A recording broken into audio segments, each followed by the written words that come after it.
The cost of trusting too deeply.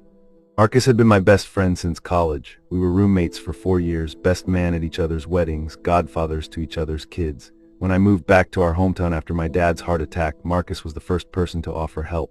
"You and Lisa can stay with us until you find a place," he said without hesitation. What are friends for? Lisa, my wife of 8 years, was nervous about the move. She'd built a career in marketing in the city, and starting over in a small town felt like a step backward.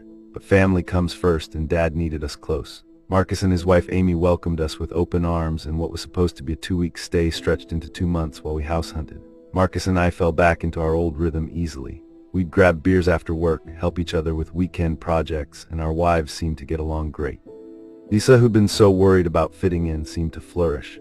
She was laughing more than she had in months, always eager to help Amy with dinner or join her for shopping trips. Looking back, I can pinpoint the exact moment things started changing, though I didn't recognize it then.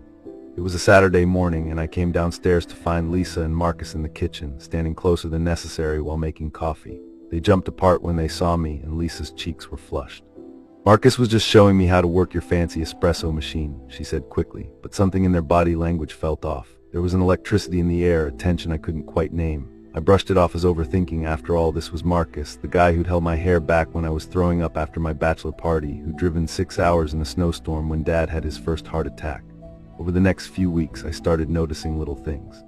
Lisa would dress up more when she knew Marcus would be around. She'd volunteer to run errands with him or stay behind to help clean up when Amy and I went somewhere. Marcus seemed different too, more animated when Lisa was in the room, finding excuses to touch her arm during conversations, laughing a little too hard at her jokes. The breaking point came when we finally found our own place. As we were packing, I overheard Lisa on a phone call in the bedroom. "I don't know how we're going to manage this," she was saying in a voice I'd never heard before, intimate, almost pleading.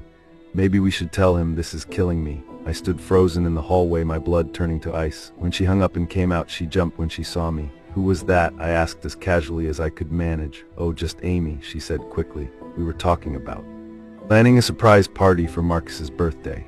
But I'd seen Amy downstairs with the kids 5 minutes earlier. Just a heads up, if you want to watch the full story, it's on my channel. You can directly watch it by clicking on the link below, but it has a real brutal and sad ending, worse than cheating. But honestly, that is the reality for some people, and it's hard to let go at times.